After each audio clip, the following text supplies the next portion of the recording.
Hi friends, Sarika recipe मराठीमध्ये तुमचं खूप खूप स्वागत आहे। आज आपण मस्त अशी मऊ झटपट बनणारी जाळीदार आणि एकदम चविष्ट उपवासाची इडली कशी करायची ते पाहणार आहे। तुम्हाला बघून कळत असेल मस्त झालेली आहे, मऊ लुसलुशीत आणि एकदम जाळीदार आणि झटपट बनते।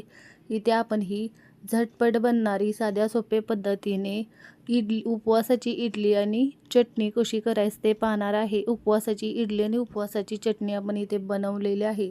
तुम्ही बघू शकता एकदम पांढरी शुभ्र आणि एकदम चविष्ट मऊ जाळीदार अशी ही इडली झालेली आहे आणि त्यासोबत आपली चविष्ट अशी चटणी कशी करायची ते आपण इथे सांगितलेलं आहे। तुम्ही तुमच्या उपवासला या पद्धतीने इडली आणि चटणी बनवून बघा, तुमची पण छान होणार, मस्त होते। तुम्हाला बघून कळत असेल एकदम सॉफ्ट जाळीदार ही झालेली आहे इडली आणि चटणी।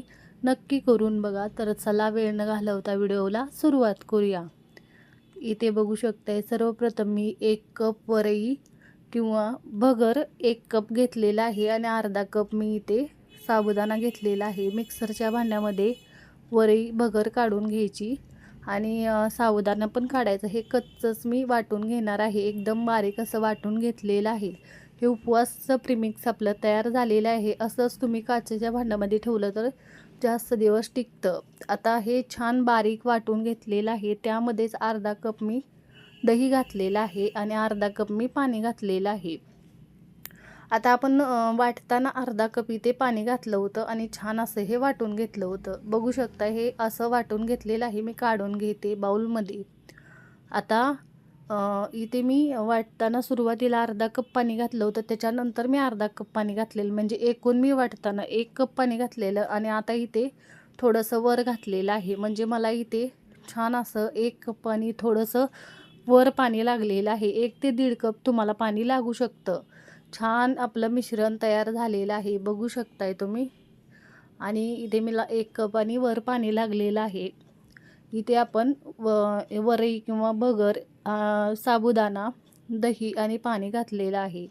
यामध्ये चवीनुसार आपण मीठ घालून घेणार आहे आणि त्यानंतर आपण मिक्स करून घेणार आहे। जास्त साहित्य नाही, कमी साहित्य वापरून छान अशी इडली आपण बनवणार आहे। बघा मीठ घातलेलं आहे, छान मिक्स करून घेतलेलं आहे।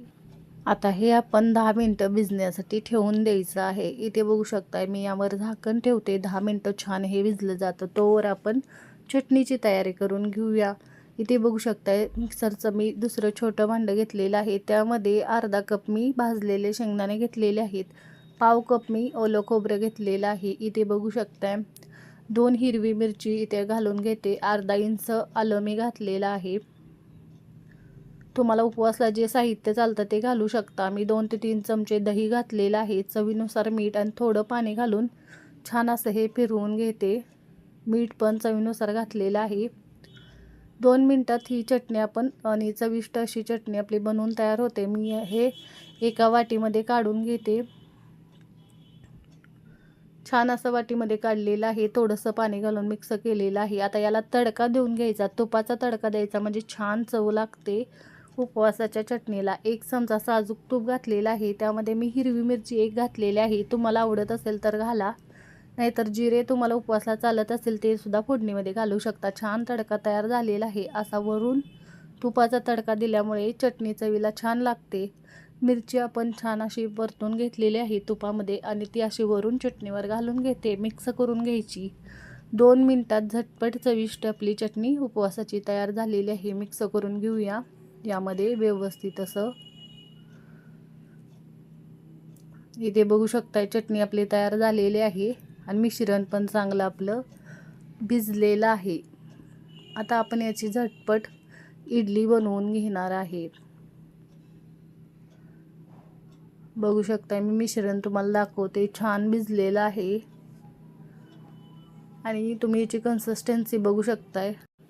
तुम्ही इडलीला कशी तुम्हाला कन्सिस्टन्सी हवी तसं तुम्ही बॅटर बनवून घेऊ शकता। आपलं परफेक्ट असं बॅटर तयार झालेलं आहे, छान भिजलेलं आहे। आणि ज्यावेळेस आपल्याला इडली बनवायची असेल त्यावेळेसच पाव चमचा इथे खाण्याचा सोडा घालायचा आणि दुसऱ्या साईडला मी पाणी इडली बनवण्यासाठी उकळायला ठेवले, पाणी गरम झालेलं आहे, त्यातलंच 2 चमचे पाणी मी सोड्यावर घालून घेते, म्हणजे सोडा ॲक्टिव्ह होतो आणि छान इडली जाळीदार बनते। इथे बघू शकताय सोडा घालून त्यावर थोडं गरम पाणी घातलेलं आहे, मिक्स करून घ्यायचं व्यवस्थित असं. जर तुम्हाला सोडा खायचा नसेल तर यामध्ये तुम्ही तुपाचं मोहन घालू शकता. इथे बघा आता इडली पात्र घेतलेलं आहे, त्याला तूप किंवा तेल लावून घ्या. मी याला तेल लावून घेतलेलं आहे आणि एक एक चमचा त्यामध्ये बॅटर घालून घ्यायचं. जेवढं आपण इथे बॅटर बनवलेलं आहे त्यामध्ये 15 ते 16 इडल्या तयार होतात. 2 ते 3 माणसांसाठी हे तयार होतं आपलं इडल्या. इथे बघू शकताय पाणी उकळलेलं आहे आणि सगळ्या पात्रात मी इडली घालून घेतली होती. 10 मिनटं छान वाफवून घेतलेले आहे. 10 मिनटानंतर बघू शकताय टम्म फुगलेले आहे मस्त इडली. आता आपण चेक करूया.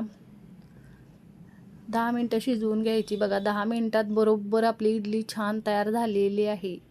मी काढून घेतलेली आहे, थंड केलेली आहे. हाताने निघते, मी दाखवते तुम्हाला.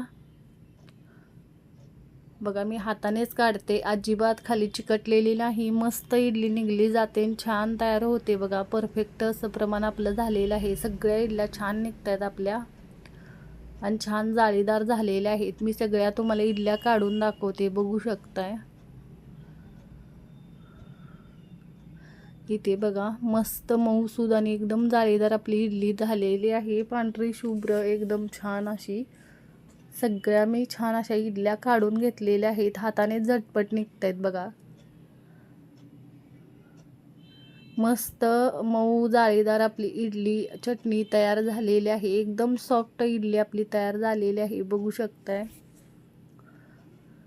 आणि छान तयार झालेले आहे. साध्या सोप्या पद्धतीने आपण बनवलेले आहे. तुम्ही पहिल्यांदा जरी बनवलं तर पहिल्याच प्रयत्नात छान अशी तुमची उपवासाची इडली तयार होणार. मस्त बनते बघा. तुम्हाला उपवासला तेच खाऊन कंटाळा आला असेल तर अशी झटपट बनणारी छान चविष्ट इडली बनवून बघा. इथे बघू शकता आपली इडली चटणी तयार आहे बघा. झटपट अशी आपण साध्या सोप्या पद्धतीने ही बनवलेले आहे.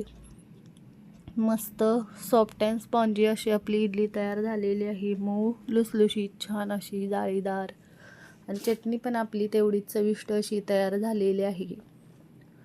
नक्की एकदा तुम्ही झटपट बनणारी मऊ आणि एकदम छान अशी इडली तुमच्या उपवासला बनवून बघा. एकदम टेस्टी बनते आणि झटपट होते. करून बघा. कमेंटमध्ये जरूर सांगा तुम्हाला आजचा व्हिडिओ कसा वाटला. व्हिडिओ आवडला असेल तर व्हिडिओला लाईक करा. चॅनलवर नवीन असाल तर चॅनलला सबस्क्राईब करा. बेल आयकॉनला क्लिक करा. या उपवासला तुम्ही या एकादशीला या पद्धतीने या सॉफ्ट स्पॉन्जी इडली नक्की बनवून बघा. तुमची पण छान होईल.